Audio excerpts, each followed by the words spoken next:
la forêt.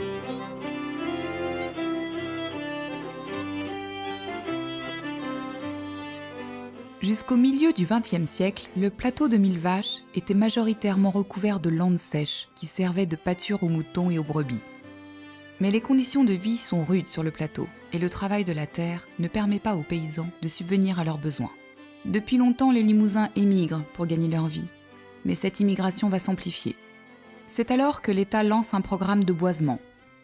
Le forestier Marius Vaziel le mettra en œuvre en développant le concept de forêt paysanne. Aujourd'hui, le taux de boisement représente 57% du territoire et 93% des parcelles appartiennent à des propriétaires privés, leur taille moyenne étant d'environ 3 hectares. Il y a eu, à partir de 1945, même un petit peu avant la Deuxième Guerre mondiale, un formidable mouvement d'enracinement qui a été voulu par les pouvoirs publics. Les pouvoirs publics, le Fonds forestier national a incité à reboiser ces landes en résineux. Et on a eu un mouvement à partir des années 1950-1970 d'enracinement extrêmement fort. Donc beaucoup de landes ont été enraisinées. À partir de 800 mètres d'altitude, elles ont été essentiellement enraisinées en épicéa.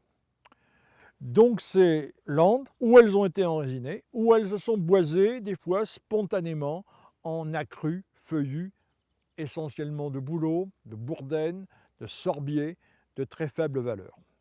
En gros, sur le territoire du PNR, la forêt feuillue, surtout sur la périphérie du territoire du PNR, représente le tiers de notre forêt.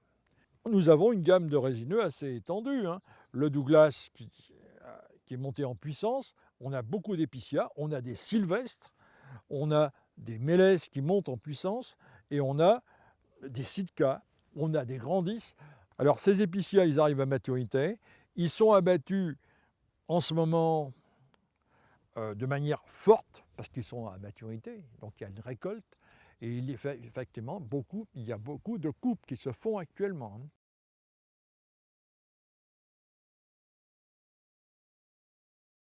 On doit faire à peu près pas loin de 50% des résineux du Limousin. C'est énorme.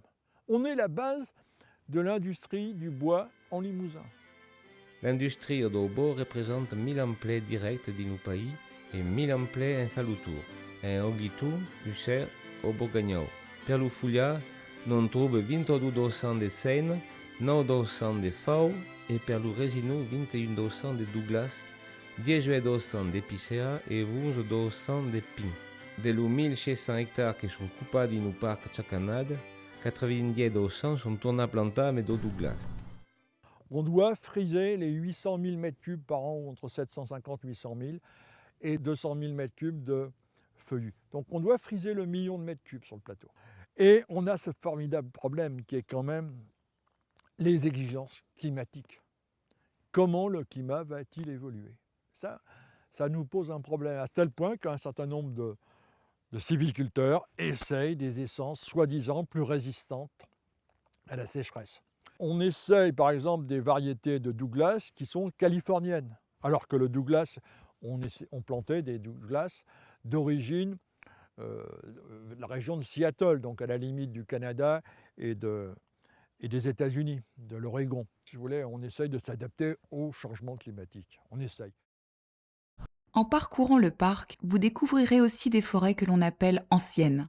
Ce sont des surfaces boisées bien particulières, qui représentent 9,5% du territoire. Ces forêts sont des sites où le couvert boisé a été conservé pendant au moins 150 ans, sans coupe rase, même si elles sont parfois exploitées.